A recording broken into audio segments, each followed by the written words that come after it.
Hello, I'm Sandra and I'm 45 years old.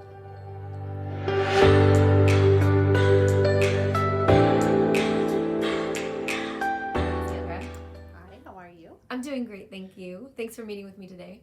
Thank you for having me. Absolutely, absolutely. I will start off our conversation just by asking you one quick question. What do you think people's first impression of you is? Hopefully, I hope that they see me as confident and kind. That's nice. Yeah. So, Sandra, you and I met because I have been in and out of your office over the past few years with my full-time job. Yes. And so we've got to talk a lot about your life and about your family. Yes. So do you want to share with us a little bit about your life and your family? Yes. I actually wanted to share with you my husband and I, as well as my daughter's godparents, co-founded a nonprofit together. And so we started Sophia's Buddies. Sorry, but I'm already getting emotional. But Sophia's Buddies is a nonprofit to help pediatric cancer families and to support hospitals. Thank you. You're welcome.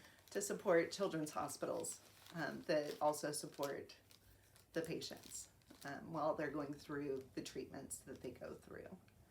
And we started this in memory of our 4.5-year-old who we lost to neuroblastoma, which is a form of pediatric cancer. Oh, I'm so sorry. So Sophia was diagnosed at 2 years and 3 months with stage 4 cancer. And it took us over a month to get the diagnosis. And it was actually one of my best friends, Stacy, who, when I told her what the doctors kept telling us, they kept telling us that she was iron deficient and that I was not feeding my child correctly. And because of that, Stacy, who knows me, was telling me that we were feeding our child just fine and that she felt like there was more going on than what they were telling us. And she encouraged me to see a hematologist. And within an hour of seeing the hematologist, we had the diagnosis that our child had cancer. And we were rushed to Children's Hospital Los Angeles. And that started our 2-year journey with fighting cancer. So our daughter had amazing treatment. We had an amazing treatment team. They truly became family. And through all of the treatment that she went through, there was an amazing program called Beads of Courage. And the Beads of Courage program is a way of documenting your journey. And so I have Sophia's beads. We had hoped that her beads would be a way to help her know what her journey was. And instead, it's a way for us to share with other families and other professionals as to what her journey was. So explain the beads to me. Yeah, so these are actually Sophia's beads.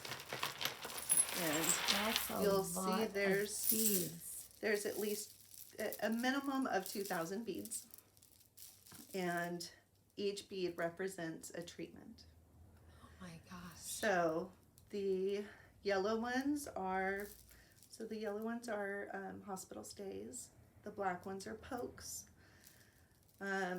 There's some really neat ones that she actually loved that were, I think they're these, but I'm not positive, but they glow in the dark. And that was whenever she got radiation.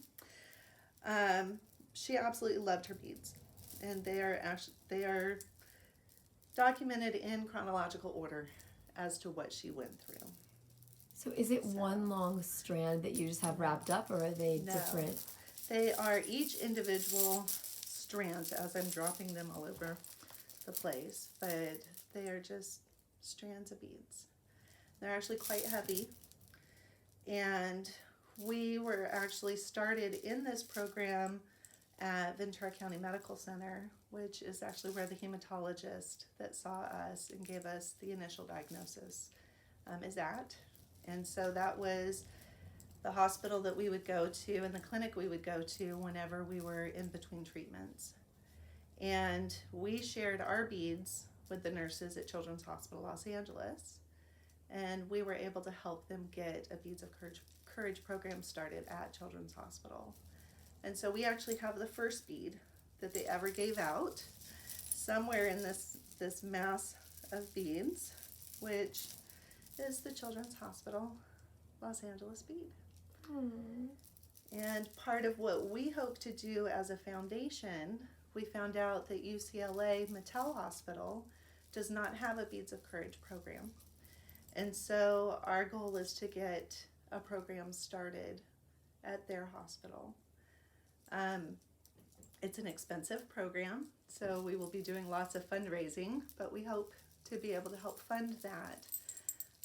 Primarily because it is such a tangible way of documenting what children go through and what the families go through. And for us, this was our form of therapy. We would sit with our child and with the social worker, and we would go through all the things that had gone on, whether it was for a week or a month or 3 months. And as we were collecting the beads, we were talking about the procedures and the process that was going on. And it really did help us process what we were going through as we were going through it. And we know that there's so many families that aren't able to process while they're in the midst of the storm of pediatric cancer. I'm overwhelmed right now. That those beads are everything. Yes, I mean, you know, that's a lot. I mean, and that was 2 years worth of beads. yes. And there's kids that go through treatment for many more years. One of our friends, their son also had neuroblastoma, and his journey, I believe, was 4.5 years. And he was never in the state of no evidence of disease. So he was in active treatment for that entire amount of time. And we were fortunate that we had a few months where she was off treatment, that she was considered to be in remission. Oh. Well, that is, like I said, overwhelming. I'm at a loss for words. I'm just staring at these beads and thinking about what your daughter and these kids go through, and it's... For Sophia, she loved her beads. She loved how colorful they were and how it brought her joy.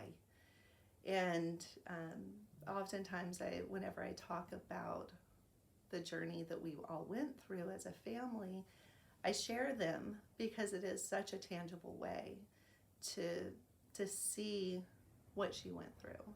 And even her oncologist was shocked when he saw the beads. Yeah, and he was with her from day one. They're overwhelming. So, and that's part of the reason why we want to do this for other hospitals, is to be able to get this program started and utilize it more as a mental health component for different programs. That's amazing. Because most families don't have a support system.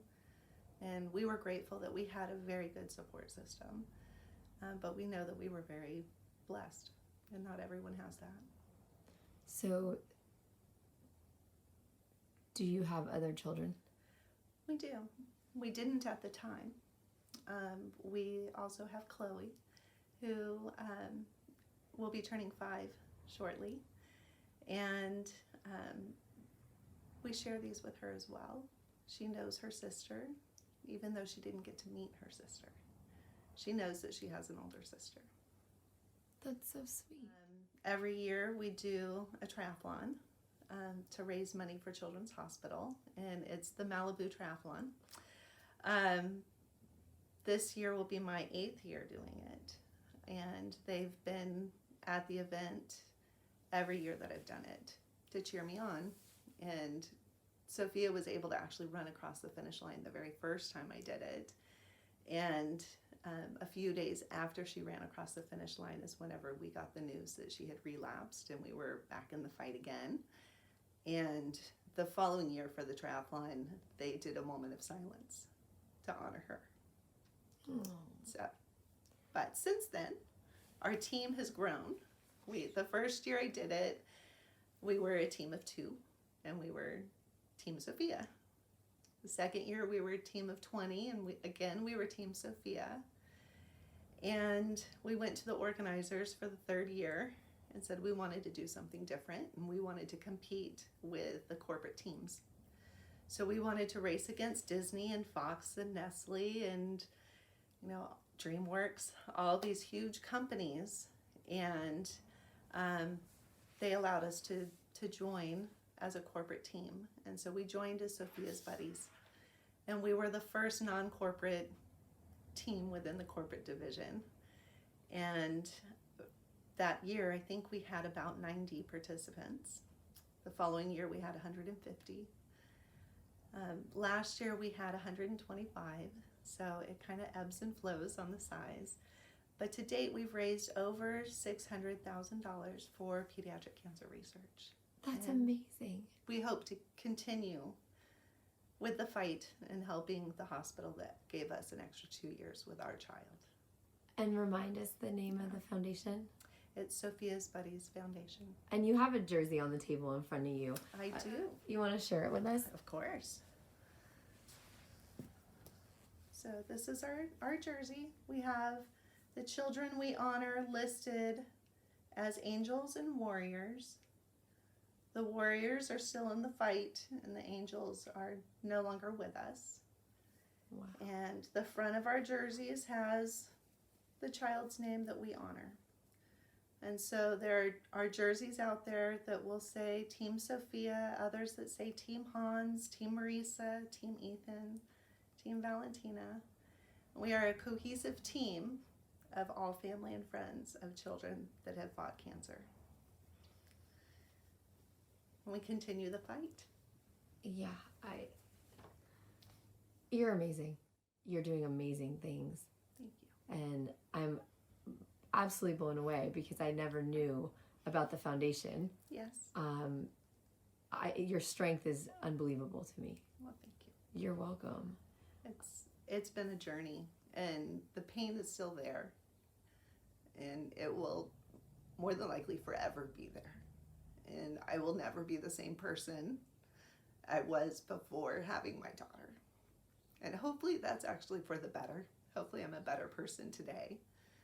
And I try to look at it as her journey on earth was much shorter than what I wanted it to be. But her time was done. And she taught my husband and I a lot. And our job now is to continue moving that forward and continue to have her name said and for her to live on through us. Beautiful. So I just have 2 questions, not to be changing the subject No. or make things unrelated, but so 2 questions I want to ask you. One is, what do you think would be something that would surprise people to know about you? That I get extremely nervous doing things like this. You would never know. You would never know. Your passion and love come through. At least I feel it. I mean, maybe that's 'cause I'm here, but I'm pretty sure that people watching will feel it. And like I said, that you mentioned that Sophia's time was shorter than you would have wanted it to be, which I think is an unspoken. Yeah. But what you've done in following that time is incredible, and the lives that you're potentially impacting Thank you. is incredible. We sure hope so. We don't want other families to have to go through what we've gone through. Absolutely. I wouldn't either. No. So my last question for you Yes. is, as you're out in the community, I mean, people walking by you, especially with your husband and your daughter now, with Chloe, no one would know. No. What if you could, as people pass you by, just hold up one sign with something that you would want people to know about you? What would that sign say? Because there's part of me that it wouldn't be about me, it would actually be about my daughter, and it would be that she lived and that she was here. I love that. I love that. Well, thank you again. Of course. Okay, I'm Thank coming you. up, hugging you.